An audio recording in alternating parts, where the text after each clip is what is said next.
Consider the sinusoidal wave on a string as shown. This is what we have here.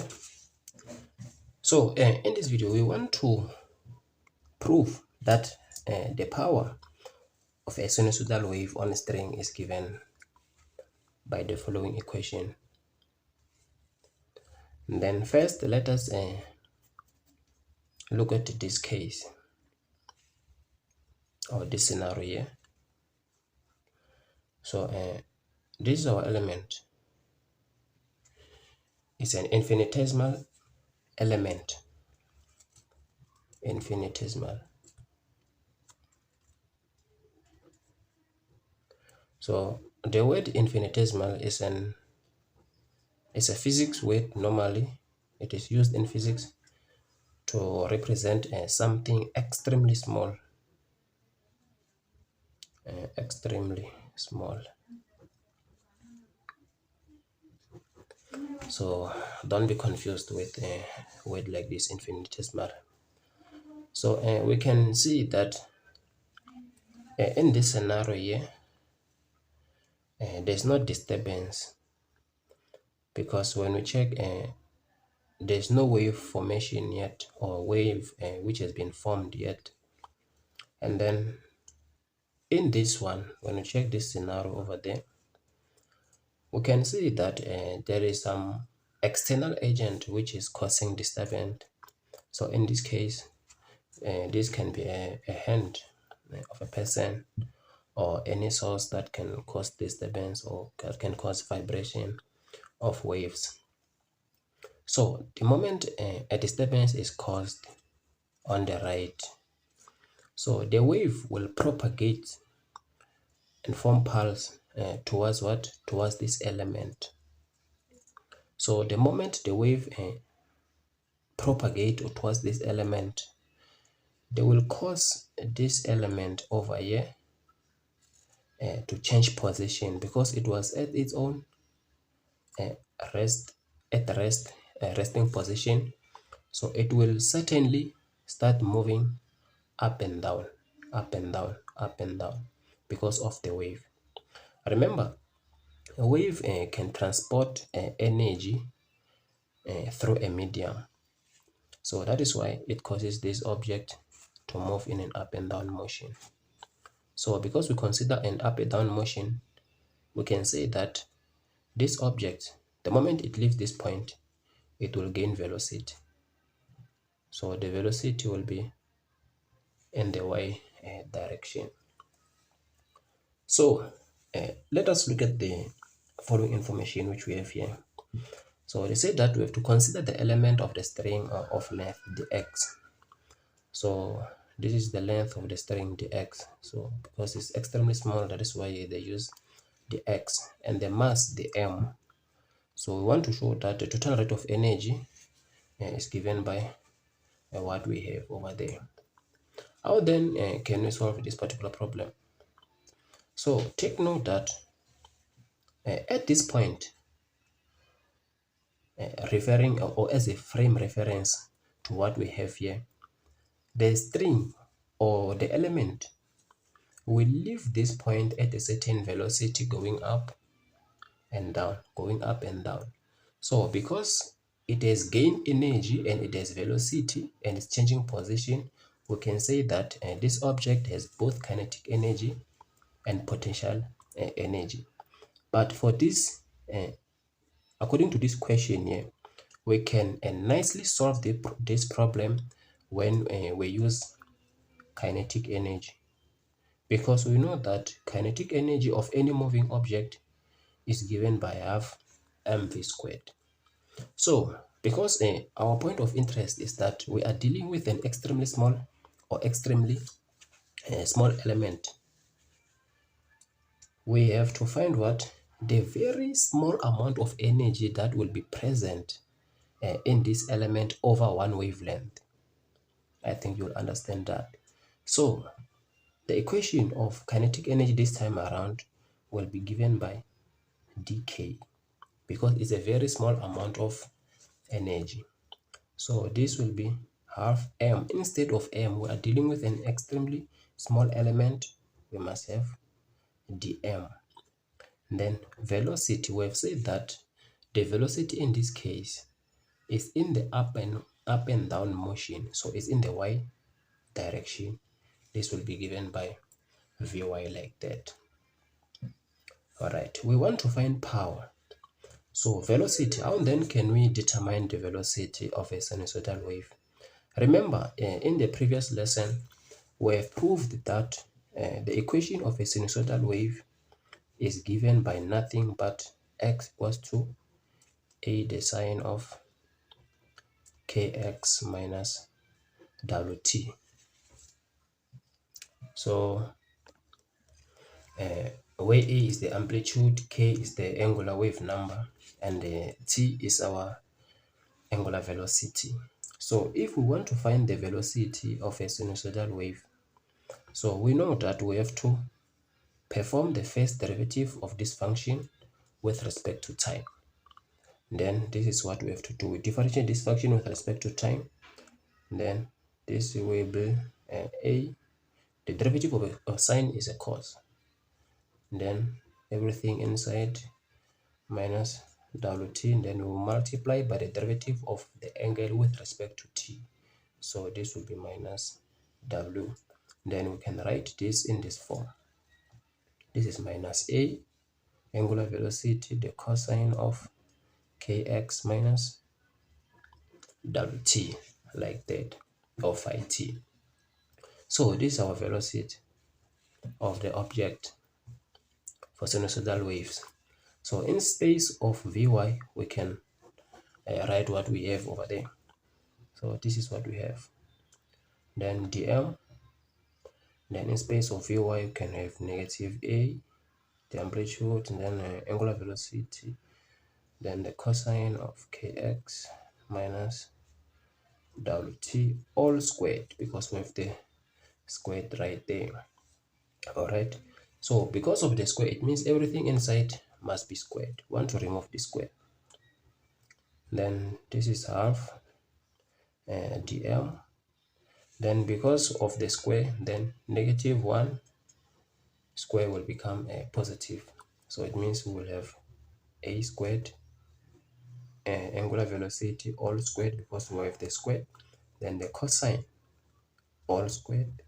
Then kx minus wt, like that. Remember, we have said that we are dealing with an infinitesimal element. We have to find its mass per unit length. So mu, we know that mu is given by the mass, because it's very extremely small, is dm. All this is divided by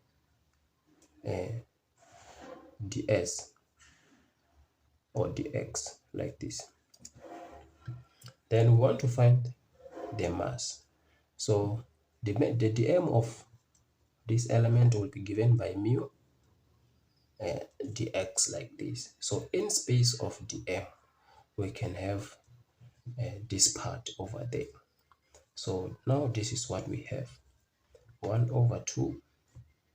In space of dm, we can have mu dx, but allow me to write dx in front of the cosine function, like that.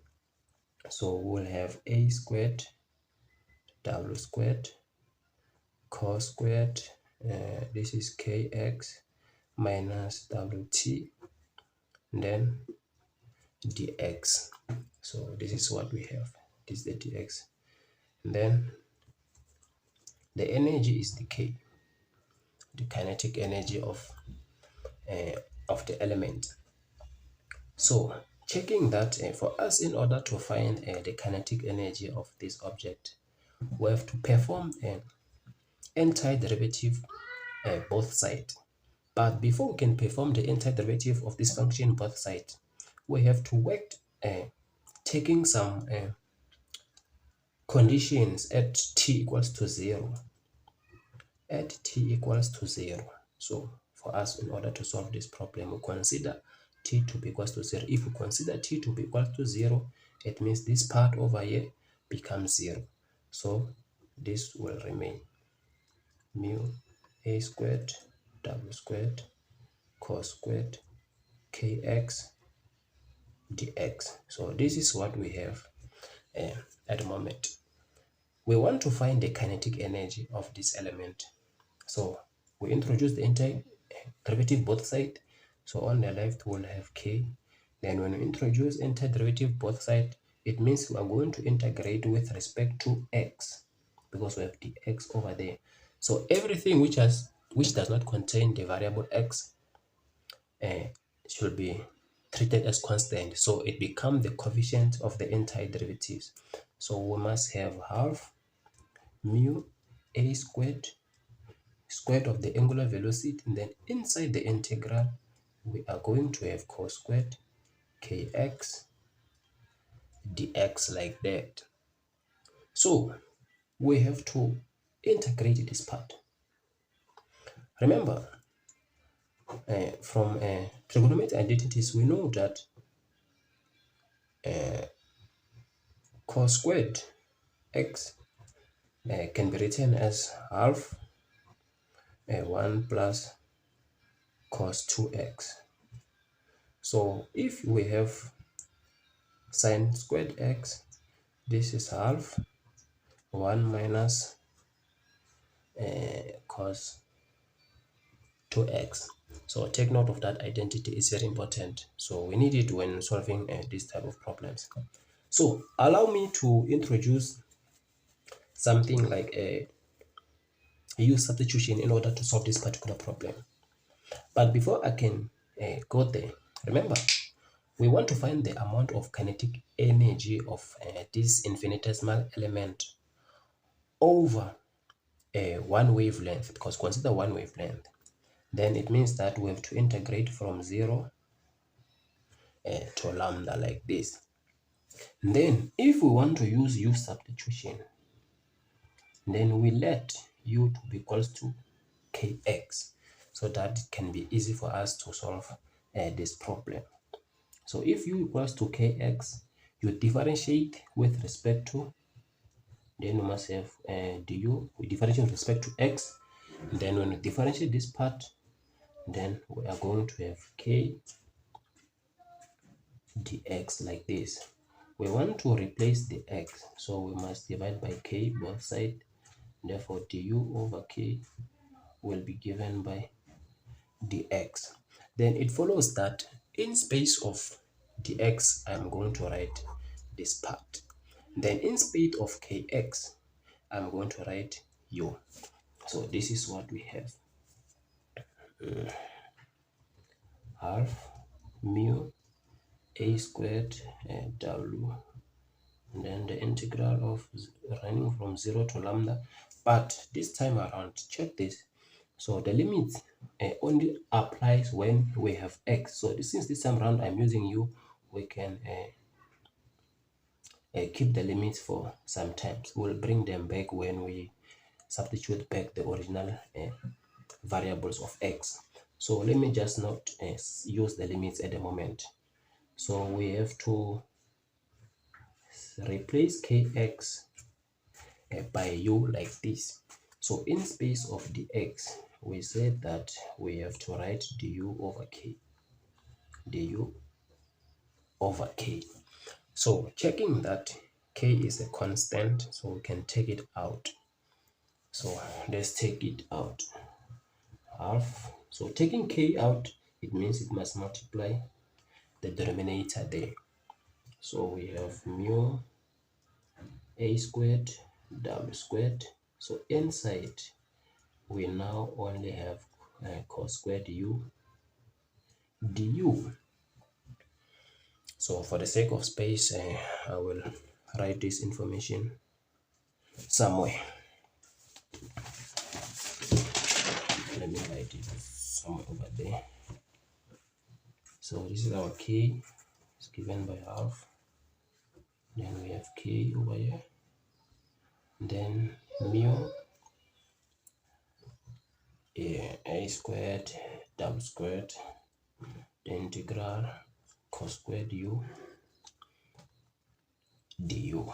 All right, so this is what we have. So bear in mind that this k is the kinetic energy, and this one is the angular wave number. They are not the same. Do not cancel out. Then integrating this, let us change this and write it in the form of that identity, in the form of this one, in the form of this.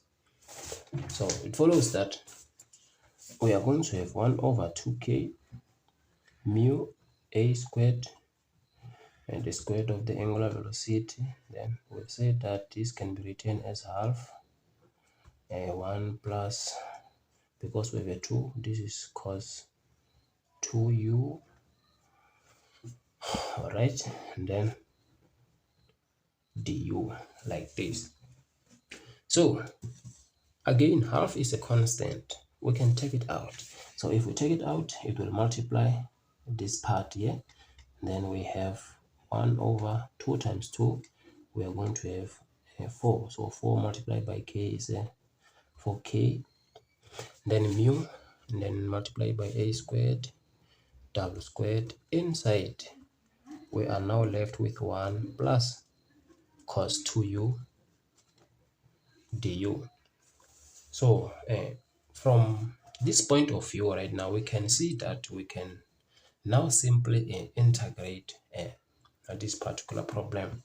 So let me spread the entire, or multiply the integral inside. So we are going to have this part here over 1 over 4k, then this is our mu a squared w squared. Because this part is common between this one and this part, so I will have it outside like this. Then I will have the integral of 1. So this is just du, then plus, I'm separating them, then the entire derivative of cos 2u du, and then you close bracket. All right, so now we are going to integrate. So we have 1 over 4k, then the mu a squared w squared. Then when we integrate the u, this is just a u like this, then plus. So you have to integrate cos 2u. How then can you integrate this part? Remember, when you want to differentiate sign, you get cos, and then when you integrate cos, it means you must get back to sine. So it means that we are going to have the cosine of 2u, and then because this is antiderivative, we must divide by the derivative of the angle. So when you differentiate this part with respect to u, then this is 2 like this, then you close bracket.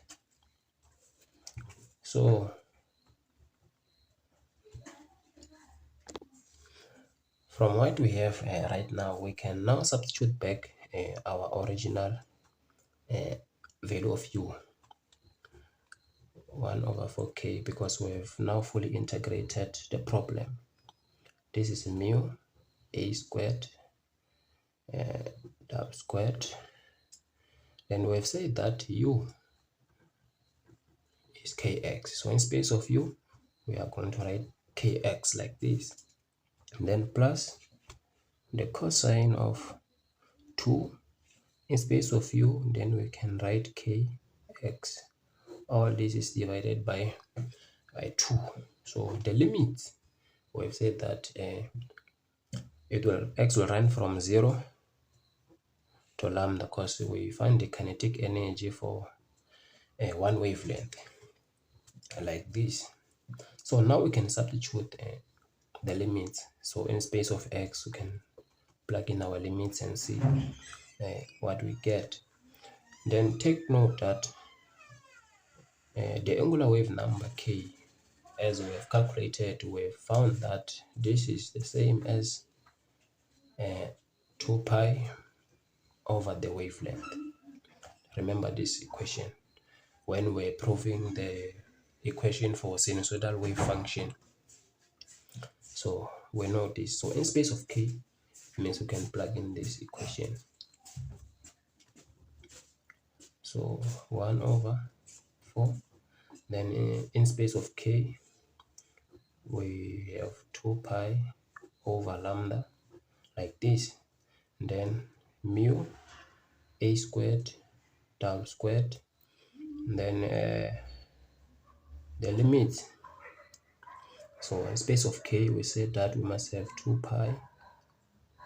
Okay, yeah, we must have 2 pi, and this is over lambda. All right, and then for now, let me wait about the limit. I'll substitute the limit after, so that I do not confuse you. Then plus, then the cos of 2 in space of k, I must have 2 lambda, and then 2 lambda multiplied by 2, and then I will have 4 pi, I mean not 4 lambda, 4 pi, all this divided by a lambda multiplied by x, then everything over 2, close brackets. The limit run from 0 to lambda like this. Then we can have the following. So it means now we can see that we have 4 multiplied by 2, and we have the lambda down there, and then the lambda will automatically goes up. So we're going to have 1 over 4 pi. Well, it's 8 because 4 times 2 is 8. Yeah, 8 pi, then lambda mu a squared double squared. Now I'm going to substitute the limit. This will be 2 pi over lambda. Then this is the upper limit in space of x. I will plug in lambda, then plus, then the cosine of 4 pi. This is 4 pi. Everything. This is one thing. This is 4 pi over lambda, then multiply by lambda like this. All right. So we have to subtract the lower limit, right? So over here, you need to take note that there's a mistake which I've made when I was integrating cos 2 pi, cos to u. When you differentiate cos, we have to get sine. So this must be sine, not cos. So this is sine of 2u. Over here, we must also have sine. Even this one is a sine. So this was just some mere mistake which I've made. So now we have to subtract the lower limit. So on the lower limit, when we subtract it, we have 0 as x, so it means this will be a 0. And then over here, we're going to have also a 0. So the sign of 0 is a 0. So there's no need for me to subtract the lower limits. I will leave it as it is. Then out of this, now we have a lambda over 8 pi mu a squared double squared. And then you can see that lambda will cancel lambda, and then 2 pi will remain. Then plus, then lambda will cancel lambda. What remain inside is 4 pi. Then the sign of 4 pi. And we know that the sign of 4 pi is a 0. Then the sign of 4 pi is a 0. So it means everything here will give us a 0. Divide by 2. So yeah, even if you can divide by 2, 0 over 2 is a 0. So there's nothing going to change. And then this is what we have. Lambda over 8 pi. Then mu a squared double squared. Then multiply by 2 pi. So from this, you can clearly see that pi will cancel pi. Then 2 over 8. 2 over 8 is 1 over 4. Then you can suddenly move this pi and this lambda into the side. Then we are going to have 1 over 4 mu a squared double squared. Then the lambda like this. So what we have right now is the kinetic energy that will be present in this element over a single wavelength.